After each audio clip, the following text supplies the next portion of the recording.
क्या आप भी दवाइयाँ खाकर और कैप लगाकर परेशान हो चुके हैं, लेकिन बॉल्डनेस तो जाने का नाम ही नहीं ले रही? तो ये वीडियो आपके लिए है, क्योंकि इस वीडियो में हम शेयर करेंगे हमारे पेशेंट का बिफोर से लेकर 3 मंथ्स तक का एक्सपीरियंस, जो सेम चैलेंजेस फेस कर रहे थे। तो चलिए पहले जानते हैं कि उन्होंने अपनी बॉल्डनेस की वजह से क्या क्या चैलेंजेस फेस किए हैं। हेलो एवरीवन, मेरा नाम मयंक चौधरी है। मैं गाजियाबाद उत्तर प्रदेश से आया हूँ और आज मैं क्यूएसटी क्लिनिक हरिद्वार अपना ट्रांसप्लांट प्लान कर लिया। मेरा जो हेयर लॉस था वो पिछले 4 साल से हो रहा था, बिकॉज मैं जब अपने फ्रेंड्स और फैमिली में जाता था किस फंक्शंस में, तो वो मेरे को बोलते थे तेरी जो हेयर लाइन है वो पीछे जा रही है। ऑल्दो मैंने इतना ध्यान नहीं दिया, मेरे को लगता था नॉर्मल है, नॉर्मल हेयर लॉस है। मेरी जो हेयर लाइन थी नॉर्मली सब जैसे सबकी पीछे एज के साथ जाती, मेरी भी पीछे जा रही थी। बट टाइम के साथ जब मैंने देखा कि मेरी जो बीच की हेयर्स है वो भी, उसमें भी गैप आना शुरू हो गया, तब मैंने फिर कंसर्न दिखाया तो मेरे को जो रीजन पता चला मेरे बाल का पीछे जाने का, वो मेरे जेनेटिक्स था। तो मेल पार्टनर बार्नस मेरे को है, मेरे फादर की भी आगे से जो हेयर लाइन है वो रिसीड हो गई थी, जिसकी नॉर्मली उन्होंने मेरे को मेडिसिन बताई, जो कि मिनॉक्सिडिल और फिनेस्ट्राइड है, जो सब कॉमनली अवेलेबल है। बट उसका मेरे को स्टार्टिंग में इनिशियल फेज में काफ़ी अच्छा रिजल्ट आया, जो कि मेरे को लगा शायद इससे मेरी जो हेयर फॉल है वो रुक जाएगा। बट लॉन्ग रन में क्या हुआ, स्टार्टिंग में वो बहुत एग्रेसिवली मेरे को उसने मेरे हेयर फॉल रोक दिया बिल्कुल। बट जैसे जैसे मेरी मेडिसिन 1 साल हुआ, 1.5 साल हुआ, तो वो मेरा जो रिजल्ट था वो वापस ही हेयर फॉल की तरफ बढ़ने लगा। सो जो मेरी जितनी भी मेडिसिन मैंने खाई या मैंने PRP सेशंस भी लिए थे, बट वो मेरे को लॉन्ग रन में हेल्प नहीं कर रहे थे, जिसकी वजह से फाइनली आज मैंने अपने ट्रांसप्लांट के लिए प्लान किया। जब मेरा हेयर फॉल हो रहा था तो टाइम बाय टाइम मेरा जो कंडीशन थी वो वर्सन होती जा रही थी, जिसकी वजह से मैंने अपना कॉन्फिडेंस जो था वो मैं इतनी अच्छे से मतलब लोगों से मिलना जुलना ये सब चीज़ें नहीं करवा रहा था। Although I used to wear the cap, but उस कैप से भी मैं अपनी जो कहीं ना कहीं सबकॉन्शियस माइंड था उसमें ये रहता था कि मैं आपकी कैप क्यों यूज़ कर रहा हूँ। सो दैट्स वाई फिर मैंने फाइनली जो है हर चीज़ वो करने के लिए, अपना लुक एनहांस करने के लिए और ये सब चीज़ें से बचने के लिए, to build my confidence and मैं सबके सामने खुल के आऊँ, इसलिए मैंने फाइनली अपना हेयर ट्रांसप्लांट प्लान किया। Then finally at last stage मैंने क्यूएसटी क्लिनिक इसलिए चुना बिकॉज मेरे जो ब्रदर्स हैं, कजन्स, मेरे दो कजन्स हैं जो ऑलरेडी यहाँ से सर्जरी प्लान कर चुके थे। And way back 3 years back की ये बात है जब उन्होंने अपनी सर्जरी प्लान की थी, और आज उनके एक्सीलेंट रिजल्ट है। They also belong to my age, but still मैंने उनकी रिजल्ट देखे, मैंने क्यूएसटी को यूट्यूब पे भी देखा, उनके रिजल्ट्स देखे, उनका कोई भी रिजल्ट आज तक ख़राब नहीं हुआ है। और इस वजह से मैंने फाइनली क्यूएसटी हरिद्वार को चुना, बिकॉज ये मेरे एक तो कन्वीनियंट भी है, सेकेंडरी इनका जो रिजल्ट्स है वो बहुत एक्सीलेंट है। फाइनली क्यूएसटी को रीच करना मेरे लिए बहुत आसान था, बिकॉज इनके जो नंबर है वो ईजिली अवेलेबल है, और वो आप व्हाट्सएप पे आप ईजिली अपनी फ़ोटोज़ भेज के उनको कॉन्टैक्ट कर सकते हो, and with in few seconds आपको वहाँ से रिवर्ट आ जाएगा। और उस रिवर्ट्स पे आपको आपकी फ़ोटोज़ अपलोड करनी होते हैं, और वो आपके फ़ोटोज़ के बिहाफ पे ही आपको कितने ग्राफ्ट्स, कैसे कैसे आपको प्रोसीजर है, कैसे कैसे होना है, क्या क्या मेडिसिन यूज होंगी, वो सब चीज़ें आपको गाइड कर देते हैं। सो फाइनली जब मैं आज क्यूएसटी हरिद्वार आया, सो आते ही मैंने रिसेप्शन पे अपनी डिटेल्स शेयर की, और बिकॉज आज मेरी सर्जरी प्लान है ट्रांसप्लांट की, सो बहुत ही कन्वीनियंट वे में मेरी फाइल्स और जो है मेरी फ़ोटो शूट के लिए चली गई। तब मेरा फ़ोटो शूट हुआ, फ़ोटो सेशन हुआ, और जैसे मेरे ब्रदर्स ने बताया था, जो यहाँ के स्टाफ है वो बहुत ही एक्सीलेंट अपनी नॉलेज में, और जो यहाँ की हाइजीन है वो भी वेल मेंटेन्ड है। जितना भी मैंने अभी तक ऑब्जर्व किया है वो सबसे बेस्ट मुझे लगा। ऑल्दो मैं आने से पहले माइंडसेट क्लियर था, बिकॉज मेरे को पहले से ही पता था, मैं ऑलरेडी विजिट कर चुका था क्लिनिक, कि यहाँ का स्टाफ एंड जो हाइजीन है वो बेस्ट है। देन जो मेरे डॉक्टर्स हैं जिन्होंने ऑलरेडी मेरे बिजनेस का ट्रांसप्लांट प्लान किया है, वो भी बहुत ही नॉलेजेबल है, बहुत ही कोऑपरेटिव है। फाइनली जब मेरी आज सर्जरी प्लान है, मेरी सर्जरी होने के बाद मैं आपको बताऊंगा कि आगे जो डॉक्टर्स का स्टाफ है, जो नर्सिंग स्टाफ है, और जो मेरी सर्जरी हुई मेरे को कैसे पेन हुआ कि नहीं हुआ, वो मैं आपको बाद में शेयर करूँगा। एज सून मेरी फैमिली को जब मैंने हेयर ट्रांसप्लांट के बारे में बताया कि मेरे को हेयर ट्रांसप्लांट बताना है, they are totally cooperating with me, they are with me from first day till today.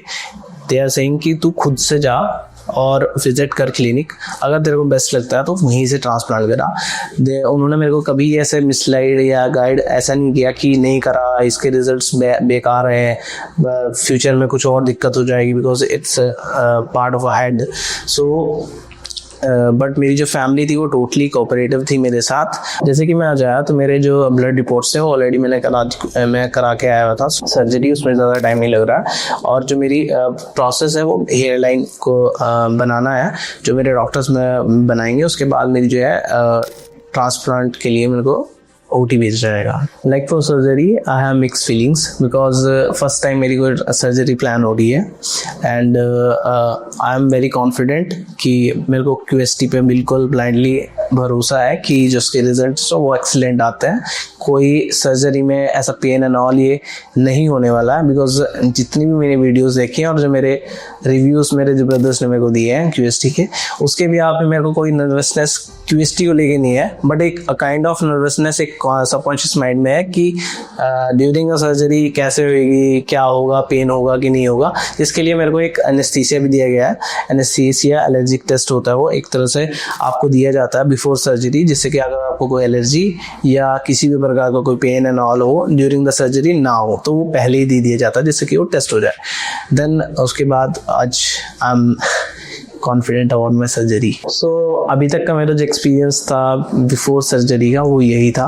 जैसे ही मेरी सर्जरी प्लान कंप्लीट होती है उसके बाद मैं आपके पास वापस आऊँगा अपना रिजल्ट शेयर करने के लिए, क्योंकि मेरे को ड्यूरिंग द सर्जरी कैसा लगा, मैं कंफर्टेबल था कि नहीं था। So I will be back after my surgery. हमारे यह patient diffuse grade 5A baldness को फेस कर रहे थे, जिसमें उनकी हेयरलाइन पूरी तरह रिसीड हो गई थी, जिससे वो अपना फेशियल फ्रेम खो चुके थे। साथ ही उनके फ्रंटल एरिया और मिड स्कैल्प एरिया में कंप्लीटली डैमेज्ड था, जहां ट्रांसप्लांट की बहुत ज्यादा जरूरत थी। लेकिन इस पूरी सिचुएशन में सबसे अच्छी बात यह थी कि पेशेंट के डोनर एरिया में स्ट्रॉन्ग और हेल्थी फॉलिकल्स मौजूद थे, जो उनके ट्रांसप्लांटेशन प्रोसेस में इंपॉर्टेंट रोल प्ले करने वाले हैं। बॉल्डनेस असेसमेंट के बाद हमारे एक्सपर्ट्स ने पेशेंट की स्कैल्प का एक डिटेल्ड ट्राइकोस्कोपिक एनालिसिस किया, जिसमें हेयर डेंसिटी, स्कैल्प फ्लेक्सिबिलिटी और डोनर वायबिलिटी, इन सभी पैरामीटर्स को बारीकी से ध्यान में रखा। इसके बाद एक कस्टम शेप्ड हेयरलाइन डिजाइन की गई, जो न सिर्फ फेस स्ट्रक्चर के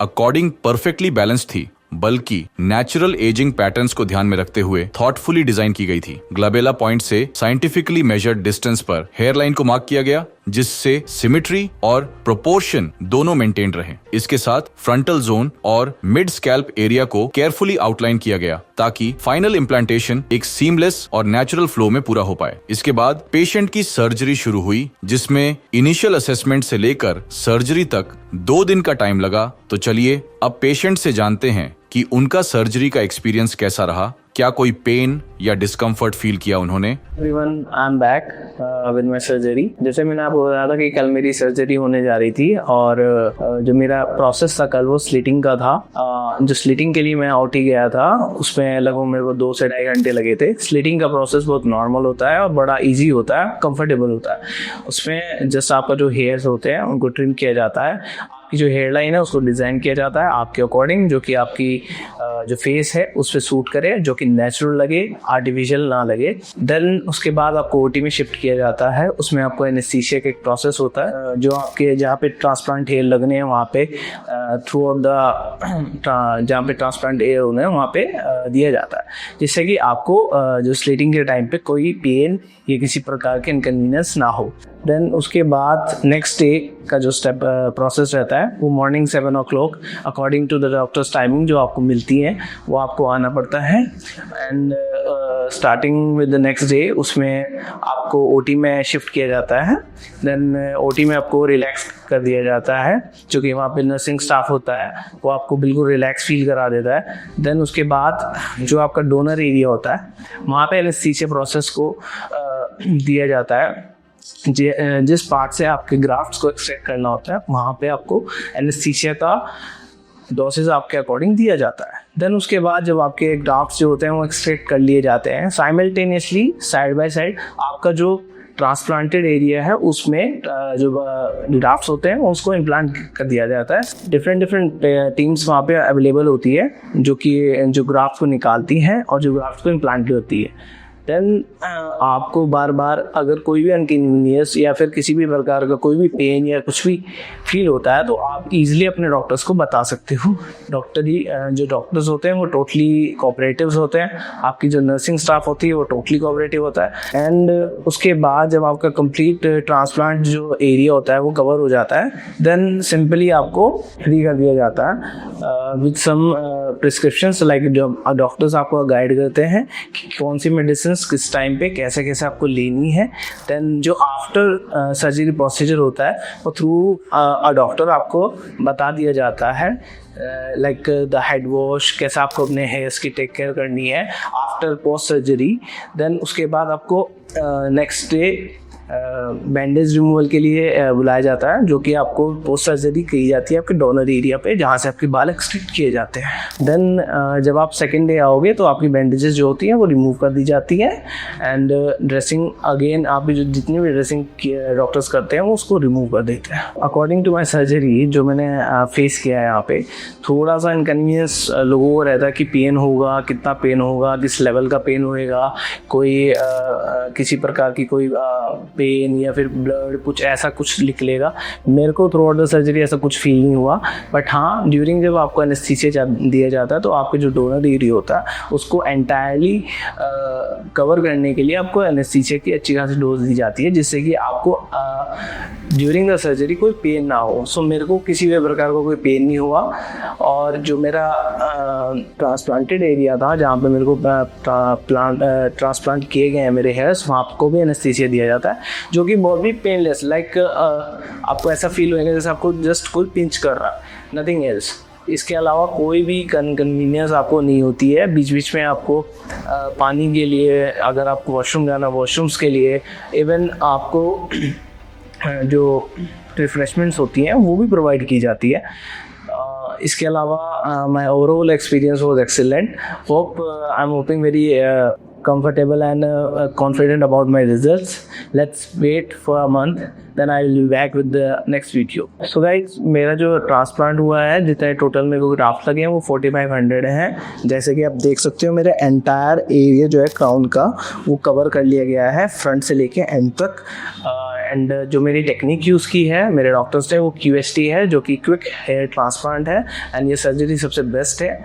एंड इसके रिजल्ट जो होते हैं वो काफ़ी अच्छे और बढ़िया होते हैं। गाइस अब मैं मिलूँगा आपको 1 महीने बाद अपने PRP, जो मेरे को PRP सजेस्ट किए डॉक्टर्स ने 1 महीने बाद, उसके मैं रिजल्ट्स आपको बताऊंगा जो मेरे अभी करंट सिचुएशन है, और 1 महीने बाद की जो सिचुएशन है वो मैं आपको 1 महीने बाद बताऊंगा। So stay tuned. सर्जरी के दौरान सबसे पहले हेयरलाइन जोन में सिंगल और थिन हेयर फॉलिकल्स को इम्प्लांट किया गया। साथ ही high frontal and mid scalp areas में डेंसिटी बढ़ाने के लिए डबल और ट्रिपल हेयर फॉलिकल्स को स्ट्रेटेजिकली इम्प्लांट किया गया, जिससे वॉल्यूम और कवरेज दोनों में रिमार्केबल इंप्रूवमेंट अचीव हो। इस पूरे केस में टोटल 4500 ग्राफ्ट्स इम्प्लांट किए गए, जिन्हें पेशेंट के सेफ डोनर जोन से केयरफुली एक्सट्रैक्ट किया गया था। अगर आप भी बॉल टू बोल्ड का अपना ट्रांसफॉर्मेशन करना चाहते हैं तो स्क्रीन पर दिए गए व्हाट्सएप नंबर पर अभी अपनी कंसल्टेशन बुक करें। अब जानते हैं पेशेंट का 1 महीने का experience. Hello everyone, welcome back. जैसे कि आप सब जानते हो मेरा नाम मयंक चौधरी है और मैं गाजियाबाद उत्तर प्रदेश से बिलोंग करता हूँ।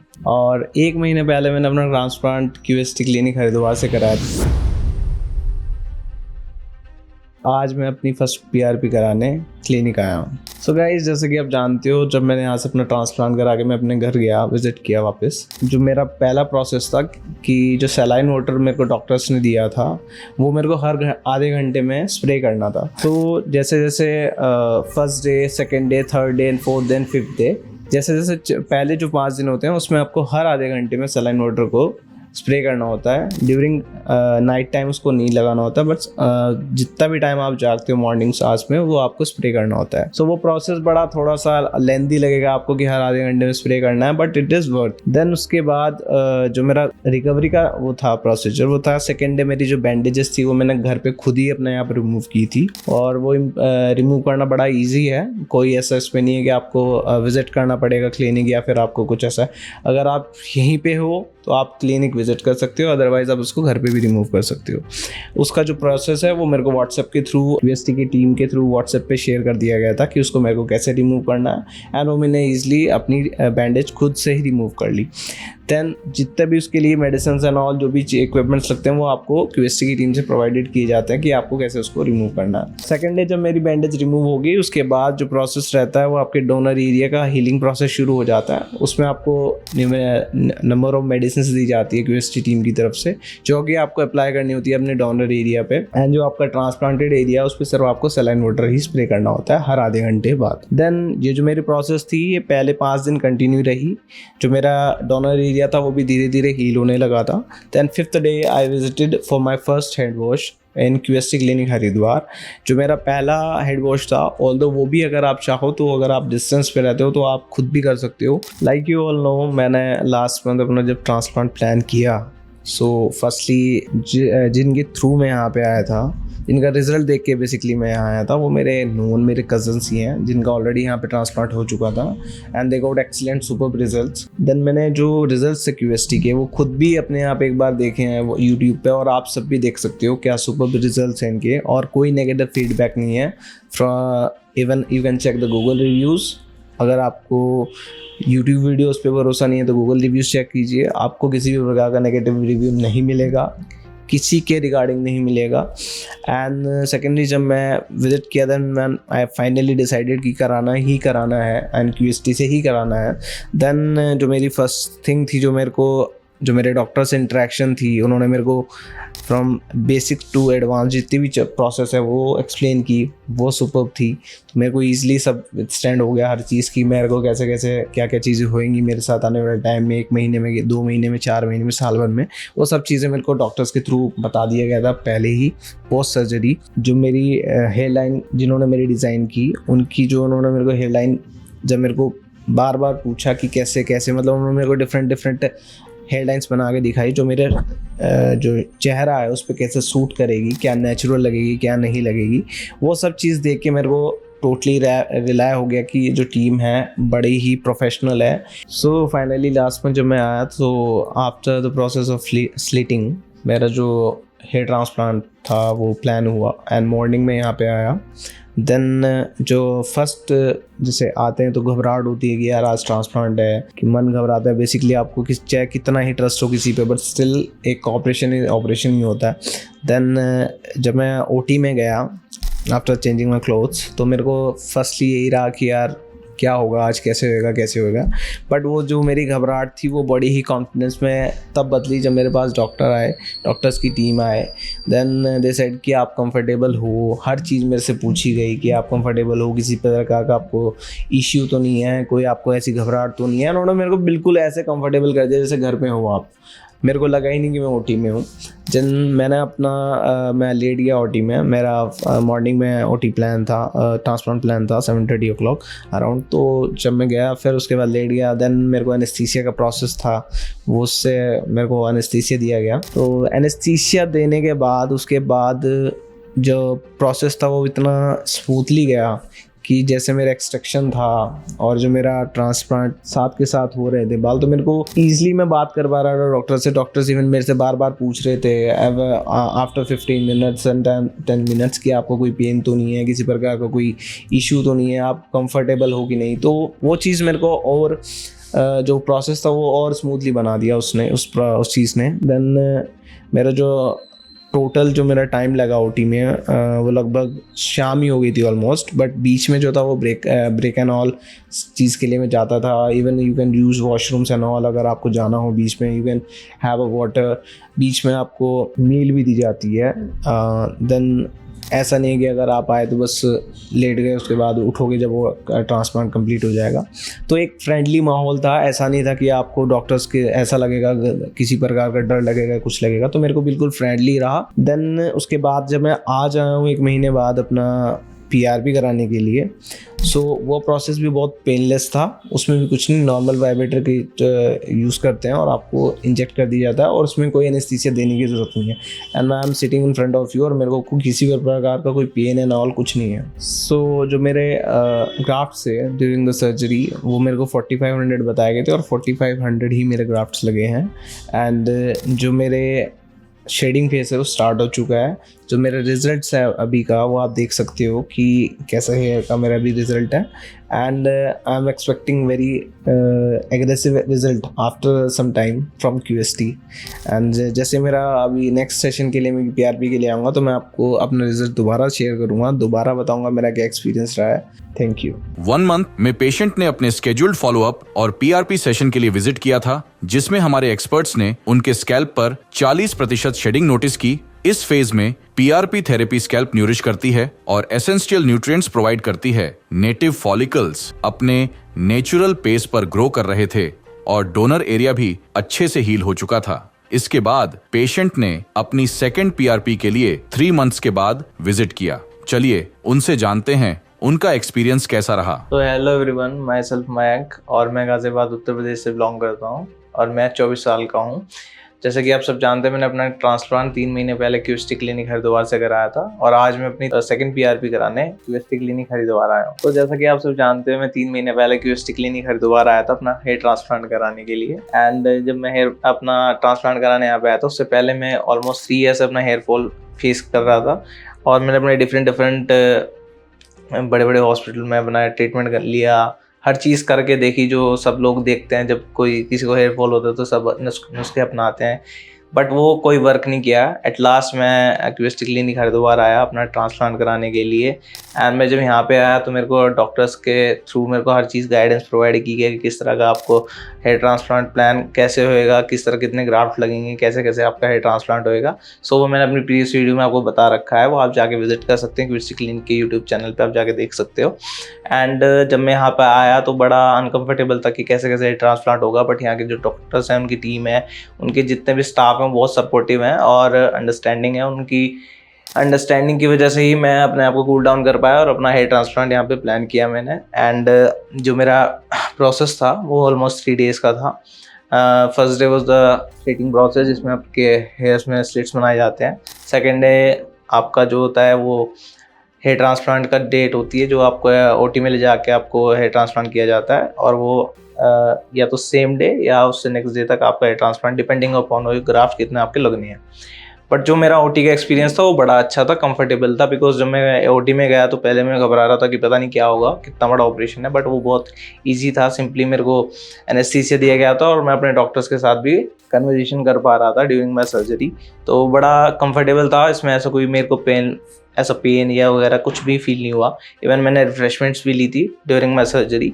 सो ऐसा कुछ घबराने की ज़रूरत नहीं है। अगर आप OT में जाते हो या किसी भी प्रकार के आपको प्रॉब्लम हो तो आप डायरेक्टली अपने डॉक्टर्स की टीम है उसको बता सकते हो। उसके बाद जब मैं वापस घर गया, देन 5th डे मेरा हेड वॉश डे था, जब मैं वापस आया हेयर QST क्लिनिक हरिद्वार अपना फर्स्ट हेड वॉश कराने के लिए। तो वो भी एक नॉर्मल जनरल प्रोसेस था। आपको बताया वैसे तो आपको व्हाट्सएप के थ्रू आपको गाइड कर दिया जाता है ड्यूरिंग दोज 5 डेज़ कि आपको कैसे कैसे अपना हेयर का ध्यान रखना है, कैसे आपको सोना है, सीधा सोना है, करवट नहीं लेनी है, हर चीज़ आपको गाइड की दी जाती है QST की टीम की तरफ से। और जो मेडिसिन है फर्स्ट 10 डेज़ की आपको प्रोवाइड की जाती है QST क्लिनिक की टीम की तरफ से ही। देन उसके बाद जब मैं फर्स्ट हेड वॉश के लिए आया तो यहाँ पे उन्होंने मेरे को बताया कि कैसे आपको हेड वॉश करना है, किस डायरेक्शन में आपको अपने हेयर के जो स्कैप्स हैं उनको कैसे रिमूव कराना है। वो मैंने थ्रू आउट अपना 1 मंथ लगते हैं स्कैप्स को रिमूव होने में। तो वो मैंने अपने घर पे किया था फॉर्म बना के शैम्पू से। वो आपको इनकी टीम गाइड करती रहती है। And during from the first day of the surgery till a month आपकी जो QST की टीम है वो आपको डेली बेसिस पे आपको कॉल करती है, आपसे आपके जो हेयर की कंडीशन उसकी फ़ोटोज़ मंगाती है, डोनर और रिसिपेंट एरियाज़ की, और आपको अपडेट कर दी जाती है कि क्या आपकी सिचुएशन है और आपको क्या करना है। देन जो फर्स्ट मंथ था मेरा काफ़ी उसमें बीता कि क्या होगा, कैसे होएगा, बिकॉज स्कैप्स धीरे धीरे रिमूव हो रहे थे मेरे। एंड मेरे को फर्स्ट जो मेरी अपीयरेंस थी वो मेरी हेयर लाइन थी, मेरे को दिखनी शुरू हो गई थी, जो कि मेरे डॉक्टर्स की टीम की तरफ मेरे को बनाई गई थी और वो बहुत ही फैंटास्टिक थी। सो देन उसके बाद आफ्टर 1 मंथ शेडिंग फेज शुरू होता है। जनरली सभी का फर्स्ट मंथ से या 15 डेज से आपका शेडिंग फेज शुरू हो जाता है और ये लास्ट करता है 4 मंथ। सो स्टार्टिंग में मेरे को जो शेडिंग फेज थी वो बहुत ही मिनिमल हो रहा था। सो मैं घबरा गया कि मैंने कहा यार क्यों ऐसा हो रहा है कि मेरे जो हेयर फॉल्स हैं वो शेड नहीं हो रहे हैं। बट मैंने टीम को कोऑर्डिनेट किया इनकी QST की, तो उन्होंने बताया कि एक नॉर्मल है, इसमें किसी को जल्दी हो जाते हैं, किसी को इसमें काफ़ी टाइम भी लग जाता है, बट ये लास्ट करता है from first month to 4 month, ये आपका डिपेंड करता है आपकी सिचुएशन पे। वो सब चीज़ हुई। देन मैं फर्स्ट मंथ के बाद अपनी फर्स्ट पीआरपी लेने क्यूएसटी क्लिनिक हरिद्वार ही आया था, एंड उसके पे मैंने एक डेडिकेटेड वीडियो बनाया हुआ है, वो भी आप जाके विजिट कर सकते हो कि मेरी फर्स्ट पीआरपी का क्या एक्सपीरियंस रहा था। वो भी बिल्कुल पेन फ्री थी। एंड आज सब देख रहे हो कि मैं भी आज सेकंड पीआरपी के लिए आया हूँ क्यूएसटी क्लिनिक दोबारा से, एंड मैं अपना रिव्यू शेयर कर रहा हूँ। आज भी मेरी जो प्रोसेस थी बड़ी नॉर्मली हुआ है। जो आपको एनेस्थीसिया की ज़रूरत नहीं होती पीआरपी के लिए, और नॉर्मली आपको थ्रू वाइब्रेटर आपको पता भी नहीं चलता है कि आपको पीआरपी हो रही है। एंड फ्रिक्वेंट ऑफ मिनट्स का टाइम लगता है आपको पीआरपी के लिए, एंड किसी प्रकार का आपको पेन नहीं होता है। देन अभी तक का जो मेरा एक्सपीरियंस था वो आप देख सकते हो, मेरे रिजल्ट देख सकते हो। एंड आज मेरे को ऑलमोस्ट 3 मंथ्स हो चुके हैं, एंड मेरी आज सेकंड पीआरपी कंप्लीट हुई है, and I am hoping for the best results and more results. अभी तक का जो मेरा एक्सपीरियंस है वो बड़ा अच्छा रहा है, और मैं थैंक यू कहना चाहता हूँ क्यूएसटी की पूरी टीम को, जो आपको गाइड करेगी एंड आपके कांटेक्ट में रहती है throughout the journey of your hair transplant and post transplant. तो जो फर्स्ट थिंग थी जो उसने मेरे को अमेज किया जब मैं यहाँ से ट्रांसप्लांट होके गया, तो ऑलमोस्ट 1 मंथ के लिए मैं टोटली अंडरग्राउंड हो गया था। मैं पब्लिकली इतना अवेलेबल नहीं था सबके लिए, सो मैंने ऑलमोस्ट अपना टाइम जो है वो घर पे ही बिताया। बट आफ्टर 1 मंथ जैसे मेरे स्कैब्स एंड ऑल सब कुछ रिमूव हो गया था, तो मैं होम गैदरिंग्स में, सोशल गैदरिंग्स में निकलना शुरू हो गया था। जब मैं गया तो ऐसा होता है ना कि जब आप निकलते हो तो सब आपको नोटिस करेंगे कि यार इसने तो बाल लगवाए हैं या इसका हेयर ट्रांसप्लांट हुआ है, ऐसा हुआ है। बट फर्स्ट थिंग जो मेरे को अमेज किया वो यही थी कि मेरे को कोई जज नहीं कर पा रहा था कि इसने हेयर ट्रांसप्लांट कराया, बिकॉज जो यहाँ की टीम थी उन्होंने इतनी परफेक्शन से मेरी हेयर लाइन बिल्ड की थी कि वो बिल्कुल नेचुरल लग रही थी, एंड जो हेयर्स हैं वो छोटे थे, सो कोई बिल्कुल भी नहीं बता पा रहा था कि इसने ट्रांसप्लांट कराया है। बहुत ही कोई ज़्यादा ही जिसको एक्सपीरियंस है पहले से, जो वीडियोज़ है ना और कुछ देखता होगा, रिसर्च की हुई, वही बता सकता है कि हाँ आपने कुछ प्लान किया है अपने हेयर्स पे। अदरवाइज कोई एक्सपेरिमेंट, किसी प्रकार का कोई चीज़ मेरे को कोई बता नहीं पा रहा था कि इसको हेयर ट्रांसप्लांट हुआ। तो वो चीज़ मेरे को अमेज खुद ही हुआ मैं कि लोग जज नहीं कर पा रहे थे, एंड जो अननोन पर्सन है वो तो बिल्कुल ही नहीं जज कर पा रहे थे कि इसको कुछ हुआ भी है, इसने कुछ कराया है कि नहीं कराया। देन सेकेंड थिंग जो मेरी पर्सनल लाइफ में जो उसने वो किया कि earlier I used to wear caps, so कहीं ना कहीं although I am comfortable with my caps also, I am carrying my self in a confident way, but still एक अंदर ही रहता है कि यार तू कैप ही लगा के रखता है या क्या, मतलब तेरे को है क्या ऐसा ना। सो वो चीज़ अब नहीं है, और मैं अब कैप से बिल्कुल दूर हूँ, and I am finding my self very comfortable right now, and in public also मैं अब कोई कैप एंड ऑल किसी चीज़ का यूज़ नहीं करता। तो आई एम कॉन्फिडेंट इनफ कि जैसे मैं पहले रहता था कि मेरे को कि अगर पब्लिक गैदरिंग में जाना है या अपना आपको थोड़ा वो दिखाना है तो मैं कैप्स का यूज़ करता था, बट अब ऐसा कुछ नहीं है, एंड मैं ऐसा जैसा हूँ नेचुरली अपने आप को लेके कैरी करता हूँ, even in my college life, even in right now in my office life. तो मेरे को कोई जज नहीं करता है कि इसने क्या करा लिया या नहीं है, ऐसा कुछ नहीं है, एंड मेरे को पहले से ज़्यादा बहुत ज़्यादा कॉन्फिडेंट आया है। एंड आई विल सजेस्ट कि जो लोग अभी अनकन्वीनियंट फेस कर रहे हैं, कहीं ना कहीं अपना गंजापन टोपी से छुपा रहे हैं, किसी भी तरह की कोई पैच यूज़ कर रहे हैं, तो आई विल सजेस्ट कि आप उन सब चीज़ें में ना पड़ के डायरेक्ट हेयर ट्रांसप्लांट कराओ, वो भी अपनी बेस्ट टीम के साथ क्यूएसटी से कराओ, एंड जो कंफर्ट है वो आपको बिल्कुल 110% मिलेगा, जो कि मेरे को फील हो रहा है आज और अभी, और मैं बेटर रिजल्ट की वेट कर रहा हूँ। तो मैं आपको शेयर करूँगा कि मेरा और क्या एक्सपीरियंस जो है मेरे को टाइम बाय टाइम मेरे साथ हुआ है, जो मैं आपके साथ ज़रूर शेयर करूँगा। आज मैं अपने सेकंड पीआरपी कराने आया हूँ क्यूएसटी क्लिनिक हरिद्वार। ऑल्दो जो क्यूएसटी की टीम सजेस्ट करती है वो 4 to 5 पीआरपी सजेस्ट करती है आपकी through out the entire year, but मैं आज सेकंड कराने आया हूँ। और ये पीआरपी इंपॉर्टेंट क्यों है, वो इसलिए बिकॉज जो आपके एग्जिस्टिंग हेयर हैं और जो आपके डोनर एरिया से निकाले हुए जो नए बाल लगे हैं उनके लिए बहुत ज़रूरी है पीआरपी। एंड ऐसा नहीं है कि पीआरपी आपके जो आप पोस्ट ट्रांसप्लांट ही ले सकते हो, पीआरपी आप एग्जिस्टिंग हेयर को बचाने के लिए भी ले सकते हो। अगर आपको हेयर फॉल हो रहा है या स्टार्टिंग फेज में हुआ तो PRP will definitely gonna help you, और आपकी जो एग्जिस्टिंग हेयर है अभी उसको वहाँ पे स्टॉप करके उसको और बेटर ग्रोथ और बेटर रिजल्ट दे सकती है। एंड इसका कोई साइड इफेक्ट नहीं है, किसी भी प्रकार का कोई साइड इफेक्ट मेरे को फील नहीं हुआ है। मैंने आज सेकंड पीआरपी कराई तो मेरे को कोई साइड इफेक्ट फील नहीं हुआ। एंड जो भी आज हेयर फॉल फेस कर रहे हैं अपनी लाइफ में, इनिशियल फेज में है, तो आई विल सजेस्ट कि आप PRP ज़रूर लें, जिससे कि आपके जो एग्जिस्टिंग हेयर है वो बचे और आगे आपको गंजापन ना हो। तो बिफोर ट्रांसप्लांट जैसे सबको पता है, सबको एक ही डर रहता है कि यार ट्रांसप्लांट करा के पता नहीं क्या होगा, कैसे बाल आएंगे कि नहीं आएंगे, कैसे मेरे बालों में मतलब कैसे ट्रीटमेंट होगा, क्या ऑपरेशन होता है, कैसे होता है। तो जस्ट चिल गाइस, ऐसा कुछ नहीं होता है। ये सब एक लोगों ने हवा बनाया हुआ है कि बड़ा ही पेनफुल सर्जरी है, कुछ है, इस प्रकार का कुछ नहीं है, ये मिथ्स हैं सारे। एंड इवन जो लोग कराते हैं ट्रांसप्लांट और जिनका फेल हो जाता है या किसी प्रकार का किसी इस तरह का कोई चीज़ हो जाती है उनके साथ, कोई इंसिडेंट हो जाता है, तो उसको लोग पॉपुलर कर देते हैं, और जो लोग कराना चाहते हैं उसको मन बना के बैठे हैं तो वो बैक स्टेप लेके वे या ये चीज़ों का यूज़ करते हैं। बट आई विल सजेस्ट कि ये सब चीज़ें बकवास हैं। अगर आप डेडिकेटेड एक अच्छे क्लिनिक से अपना प्लान करोगे हेयर ट्रांसप्लांट, तो कभी आपको कोई प्रॉब्लम नहीं आने वाली है। आई विल सजेस्ट कि आप QST क्लिनिक हरिद्वार या दिल्ली से या जहाँ पे भी इनकी क्लिनिक है वहाँ से कराओ, बिकॉज इनकी जो टीम है वो बड़ी डेडिकेटेड है, बड़ी ही मतलब आपको ऑर्गेनाइज है किस तरह का प्लान करना है। इनके जितने भी रिजल्ट्स हैं वो आप इनकी यूट्यूब वीडियोस पे देख सकते हो, कोई भी फेल का रिजल्ट नहीं है। बट जो मेरा था कि जैसे ट्रांसप्लांट से पहले रहता है कि पेन होएगा ड्यूरिंग द सर्जरी, या फिर आपको जो है सूजन आएगी। जैसे मैं वीडियोस देखता था तो कोई लोग थे जो उसमें रिव्यूज़ में डाल देते थे अपनी वीडियोस कि मैंने ट्रांसप्लांट कराया और मेरे को 5-6 महीने तक सूजन रही, मेरे को स्वेलिंग रही, ये सब चीज़ें रही। बट मैं अगर आपको अपना पर्सनल एक्सपीरियंस शेयर करूँ तो मैंने पिछले 3 महीने में स्टार्टिंग के 5 डेज़ में I face this little bit of swelling because of the anaesthesia जो लोग ये प्रोवाइड करते हैं जब आपको सर्जरी होती है, इस वजह से वो सूजन होती है। बट वो विद टाइम चली जाती है, विद इन 5 डेज़ और 6।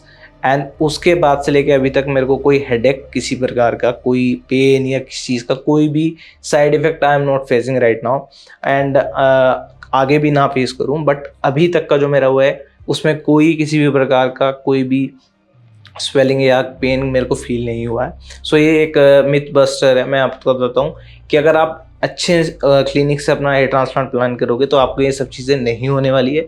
आपकी बिल्कुल केयर की जाएगी, हर चीज़ का ध्यान रखा जाता है, और इनकी टीम जो है वो 24/7 अवेलेबल रहती है। इन केस अगर आपको कुछ हो भी जाता है लिटिल बिट कि कोई चीज़ आपको फेस हो रही है, तो आप इनकी जो डॉक्टर्स की टीम है वो 24/7 अवेलेबल रहती है। आप उनके थ्रू जाके आपका प्रॉब्लम का सोल्यूशन पा सकते हो।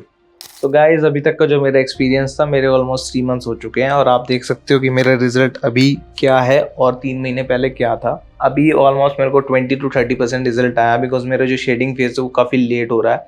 एंड इनिशियल मंथ्स में मेरे को कोई ऐसा शेडिंग फेज एकदम नहीं हुआ। अब मेरे को फील हो रहा है कि हाँ मेरे बाल शेड कर रहे हैं एंड दोबारा से नए बाल आ रहे हैं। तो ये मेरा रिजल्ट है ऑलमोस्ट 20 to 30% ही है। एंड आने वाले टाइम में I am hoping very excellent result because I blindly trust QST about the results। आप इनके जाके रिजल्ट्स इनकी वेबसाइट पे या आप इनके पेज पे जाके देख सकते हो यूट्यूब के। एंड अभी मैं जो फेस कर रहा हूँ वो अभी तक का मेरा 20-30% रिजल्ट है, आप देख सकते हो। बट आने वाले टाइम में जैसे ही मेरा 2nd, 3rd, 4th PRP जैसी मेरी कंप्लीट होगी मैं आपको अपडेट करता रहूँगा अपने रिजल्ट के साथ। So be in touch. Thank you. 3 months के बाद पेशेंट के स्कैल्प पर हमारे एक्सपर्ट्स ने देखा कि शेडिंग फेज ऑलमोस्ट ओवर हो चुका है और अब फॉलिकल्स ग्रोथ फेज में एंटर कर रहे हैं। अभी स्टार्टिंग में फॉलिकल्स थोड़े थिन और डेलिकेट हैं, बट विद टाइम ये फॉलिकल्स मैच्योर और थिक नजर आएंगे। अगर आप भी अपने लुक को बॉल्ड से बोल्ड में ट्रांसफॉर्म करना चाहते हैं तो आज ही हमारे एक्सपर्ट्स के साथ कंसल्टेशन बुक करें। वीडियो अच्छा लगा हो इसे लाइक करें और अपने दोस्तों के साथ शेयर करें। चैनल को सब्सक्राइब करके बेल आइकॉन प्रेस करना न भूलें। धन्यवाद।